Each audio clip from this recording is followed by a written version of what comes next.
오늘 이 새벽 우리가 함께 볼 하나님의 말씀은 잠언 29장의 말씀입니다. 잠언 29장 1절 말씀부터 우리 16절까지의 말씀을 저와 여러분이 한 절씩 교독하시고 마지막 16절은 함께 봉독하겠습니다. 잠언 29장 1절로 16절 말씀입니다. 책망을 자주 받으면서도 고집만 부리는 사람은 갑자기 무너져서 회복하지 못한다. 의인이 많으면 백성이 기뻐하지만 악인이 권세를 잡으면 백성이 탄식한다. 지혜를 사랑하는 아들은 아버지를 기쁘게 하지만 창녀에게 드나드는 아들은 재산을 탕진한다. 공의로 다스리는 왕은 나라를 튼튼하게 하지만 뇌물을 좋아하는 왕은 나라를 망하게 한다. 이웃에게 아첨하는 사람은 그의 발 앞에 그물을 치는 사람이다. 악인이 범죄하는 것은 그 자신에게 올무를 씌우는 것이지만 의인은 노래하며 즐거워한다. 의인은 가난한 사람의 사정을 잘 알지만 악인은 가난한 사람의 사정쯤은 못 본 채 한다. 거만한 사람은 성읍을 시끄럽게 하지만 지혜로운 사람은 분노를 가라앉힌다. 지혜로운 사람이 어리석은 사람을 걸어서 소송하면 어리석은 사람이 폭언과 야유로 맞서므로 지혜로운 사람은 안심할 수 없다. 남을 피 흘리게 하기를 좋아하는 사람은 흠없는 사람을 미워하지만 정직한 사람은 흠없는 사람의 생명을 보살펴 준다. 미련한 사람은 화를 있는 대로 다 내지만 지혜로운 사람은 화가 나도 참는다. 통치자가 거짓말에 귀를 기울이면 그 신하들이 모두 악해진다. 가난한 사람과 착취하는 사람이 다 함께 살고 있으나 주님은 이들 두 사람에게 똑같이 햇빛을 주신다. 왕이 가난한 사람을 정직하게 재판하면 그의 왕위는 길이 견고할 것이다. 매와 꾸지람은 지혜를 얻게 만들어 주지만 내버려둔 자식은 그 어머니를 욕되게 한다. 함께 읽습니다. 악인이 많아지면 범죄가 늘어나지만 의인은 그들이 망하는 것을 보게 된다. 아멘.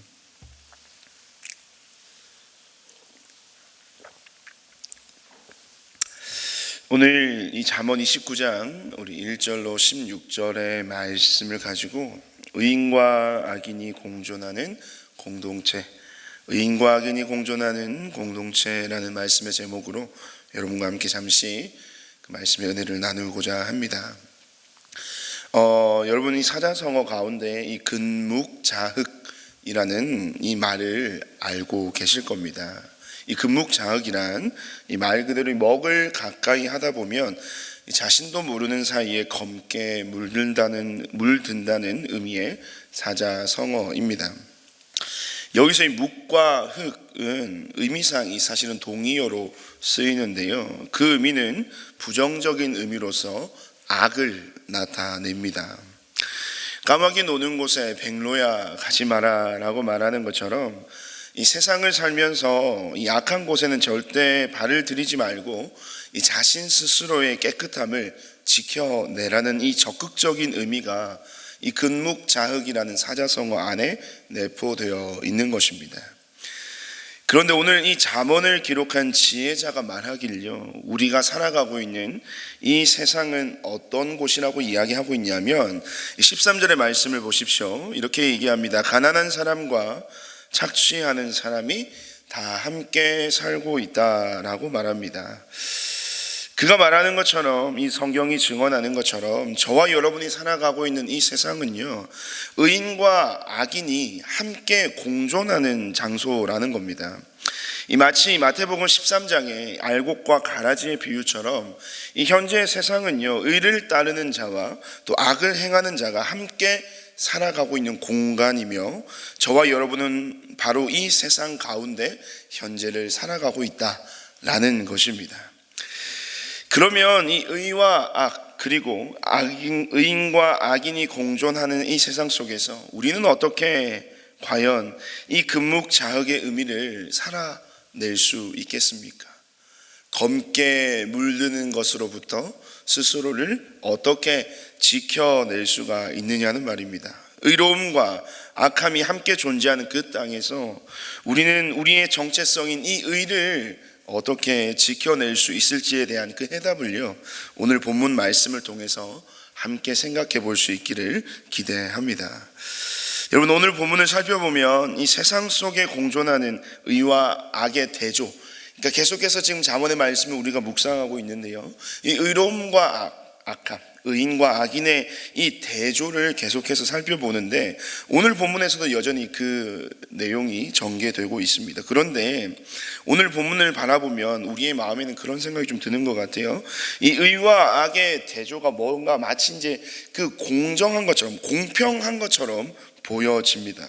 이 의는 이렇고 악은 이렇다라는 식의 이 대조 방식으로 오늘의 말씀을 기록하면서요, 이 둘 사이의 세력이 마치 대등한 것처럼 느껴진다는 겁니다. 그런데 이 세상 속에서 살아가고 있는 저와 여러분의 삶의 그 경험들로 미루어 볼 때요, 여러분이 생각하시기에는 이 세상 속에서 의와 악, 이 두 가지의 세력 중 어느 편이 더 우세하다고 생각이 드십니까? 과연 우리가 이 말씀을 통해서 느끼는 바처럼 의와 악의 세력이 대등할까요? 아마 10명 중 9명은 이 땅에서의 의와 악의 세력의 대등함을 두고 어느 쪽이 우세한가라고 이야기한다면 아마도 악에 대해서 손을 들어 줄 것입니다. 왜 그럴까요? 쉽게 말해서 이 세상을 바라보면 이렇습니다. 지금까지 우리가 살아왔던 세상 속에서의 경험은 늘 그래 왔던 것 같아요. 착한 사람들은 늘 억울하고 또 분하고 슬픔과 절망 속에 살아가고 있는데, 쉽게 말해 못 살고 있는데, 이 나쁜 사람들, 나쁜 놈들은 뭘 해도 잘 먹고 잘 사는, 나쁜 짓을 해도 호의호식하며 살아가는 이 불의한 세상을 우리는 경험하고 있기 때문에 이 악의 세력이 더 우세하다고 우리는 손을 들어 줄 것입니다. 저와 여러분, 우리 모두는 많은 사람들은 사실은 권선징악이 통용되는 세상을 기대합니다. 하지만 정작 우리가 살고 있는 이 세상은 권선징악이 아니라요, 권악징선의 시대를 살아가고 있기 때문에 이에 따른 우리의 허탈함과 이 허망함은 말로 표현하기 힘들 정도로 절망을 느끼게 됩니다. 여러분, 이 사람의 본능 중에서 가장 강한 본능이 여러분 무엇인지 아십니까? 그것은 바로 목숨을 부지하고자 하는 생존 본능입니다. 불의가 가득한 세상 속에서 이 악인의 득세를 바라보면서 우리는 생존의 위기를 느끼게 되는 것이에요. 그러면 본능적으로 우리는 살 국리를 찾게 되는데, 그 순간 주변을 둘러보니까 이 나쁜 놈들이 이 호의호식하는 삶이 눈에 들어옵니다. 그 순간 우리의 머릿속에는 이 합리적 사고라고 불리우는 아주 위험한 생각의 변화가 찾아오게 되는데요, 먹고 살기 위해 어쩔 수 없다라고 하는 이런 명분을 가지고 우리는 악의 어떠한 것들과 하나둘씩 우리가 가지고 있는 그 의로움, 이 믿음, 신앙의 삶을 담보로 그들과 타협하기 시작합니다. 그러면 결국 의인이라고 하는 우리 자신의 정체성은 어떻게 되겠습니까? 그 수많은 타협 속에서 먹고 살고자 하는 그 생존 본능, 그 자신의 목숨을 부지하고자 하는 그러한 명분을 가지고 계속해서 타협하다 보면 결국에는 우리가 가지고 있는 의인이라고 하는 정체성은 한순간에 무너져 버리게 된다는 것입니다. 여러분, 최근에 이 개봉한 영화 중에 아주 핫한 영화 여러분 잘 알고 계실 겁니다. 1979년 12월 12일 군사 반란의 역사적 사건을 그린 영화 서울의 봄입니다. 여러분 다들 보셨나요? 네, 1000만 명이 이제 다 되어가죠. 저도 이 극장에 가서 아내와 함께 이 영화를 관람을 했습니다. 근데 이 역사적 사실을 그린 영화이기 때문에 사실 그 결과에 대해서는 우리가 다 알고 보지 않습니까? 그런데 그 영화를 보는 내내 그 모든 이야기가 전개되는 가운데 제 마음에 어떤 마음이 들었냐면, 제발 반전이 일어나라, 제발 막아라, 뭐 이런 마음들이 제 안에 있었습니다. 그런 간절한 마음이 이 영화를 보는 가운데 생기더라고요. 그런데 그런 저의 간절함에도 불구하고 이 영화는 결국 어떻게 끝이 나게 되냐, 이 반란 세력의 승리로 끝이 나게 됩니다. 그리고 반란 군부 세력의 그 승리를 기념하는 사진 촬영 장면을 끝으로 이 영화의 엔딩 크레딧이 올라갑니다. 그 영화를 보면서 참 허무하고 씁쓸하더라고요. 반란이 일어나던 날 밤 그곳 서울에는 그 어디에도 이 정의와 선을 찾아볼 수가 없었습니다. 물론 군사 반란의 그 부당함을 인식하고요, 이 군인으로서 이 정의와 그 모든 정의를 실현하기 위해 자신을 던지는 용맹하고 정의로운 소수의 인물들의 모습을 영화 가운데서 잘 표현했습니다. 하지만 실제 역사 속에서 그들은 이 시대의 변화의 흐름을 따라가지 못한 어리석고 미련하고 멍청한 자들로 치부되었습니다. 실제 역사에선 그렇다라는 것이죠. 그리고 그들의 마지막은 어떠했냐, 이후에 다른 다큐멘터리를 살펴보니까 그들의 마지막, 그 정의를 위해서 자신을 희생했던 소수의 그 사람들은 그들의 마지막은 자살 혹은 타살 등 상당히 안타깝고 불명예스러운 삶의 마지막을 맞이했더라고요. 그러면서 영화는 그런 질문을 오늘날 이 땅을 살아가는 수많은 대한민국 국민에게 질문을 던지는 것 같았습니다. 어떤 질문이냐? 그렇다면 이 1979년에 서울에서는 봄을 맞이하지 못했는데 2023년에 지금을 살아가는 당신의 시대에는 과연 봄이 왔습니까? 라고 묻고 있었습니다. 그렇다면 여러분이 살고 있는 이 세상에, 이 땅에, 오늘날 우리가 살아가고 있는 이 땅에는 과연 여러분 봄이 왔겠습니까? 봄이 왔습니까? 우리가 이 금묵자학이라는 말을 우리 자신의 삶에 적용하였을 때 만약 이 검게 물든 삶에 어떠한 모습이 있다면 그것은 분명 우리 안에 어떠한 삶의 타협이 있었음을 증명하는 것입니다. 그리고 그것은 결국 이 질문에 대한 답, 이곳에 우리가 살아가고 있는 이 땅에 과연 봄이 왔습니까? 라고 하는 그 질문에 대해서 우리는 이렇게 답할 것입니다. 이곳에는 여전히 봄이 오지 않았습니다. 그리고 오지 않는 봄에 대하여, 아직 오지 않은 봄에 대하여 이 세상과 타협한 우리 자신의 삶의 타당함을 나름대로의 합리적인 이유로 분명히 제시할 것입니다. 어쩔 수 없는 선택이었다고 말입니다. 그러면 여러분, 우리가 살고 있는 이 땅에는 정말 봄이 오지 않을까요? 그런 근원적인 질문이 들게 마련입니다. 여전히 오지 않는 그 봄은 정말 이 땅에 올 수 있는 것인가? 정말 봄이 오지 않는 것인가? 우리가 살아가고 있는 세상과 우리의 삶을 들여다보면 우리가 가지게 되는 궁극적인 삶의 질문인 것 같습니다. 여전히 우리의 현재와 미래는 비관적이기만 한 것입니까? 그래서 억울하지 않도록, 그 삶이 정말 억울하지 않도록 남들처럼 세상과 타협하며 우리는 그렇게 세상의 어떤 이와 같은 삶을 살아야만 하는 걸까요? 그럼 그 질문에 대한 하나님의 답은 여러분 무엇이겠습니까? 저는 그 답이 바로 오늘 본문 16절의 말씀이라고 확신하는데요. 우리 16절 말씀을 우리 함께 한 목소리로 읽어보겠습니다. 16절입니다. 악인이 많아지면 범죄가 늘어나지만 의인은 그들이 망하는 것을 보게 된다. 우리 한 번 더 읽겠습니다. 악인이 많아지면 범죄가 늘어나지만 의인은 그들이 망하는 것을 보게 된다. 아멘. 이 말씀은요, 여전히 악이 가득한 세상을 힘겹게 살아가는 당신의 모든 의로운 자들에게 주시는 하나님의 약속의 말씀입니다.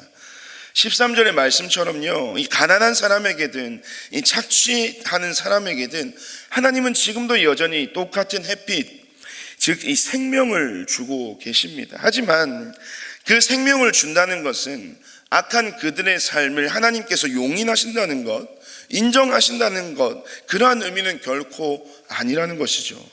하나님은 그들의 모든 삶의 행실을 다 지켜보고 계실 뿐만 아니라 모든 것을 기억하신다는 겁니다. 그리고 마지막 때에 하나님은 반드시 그들의 삶의 선택에 대하여 분명히 심판하실 것이라는 이 일의 결국, 이 땅의 마지막 하나님의 그 심판에 관한 이야기를 오늘 이 16절 말씀을 통하여 이야기하고 계시는 것입니다. 누구를 향해서요?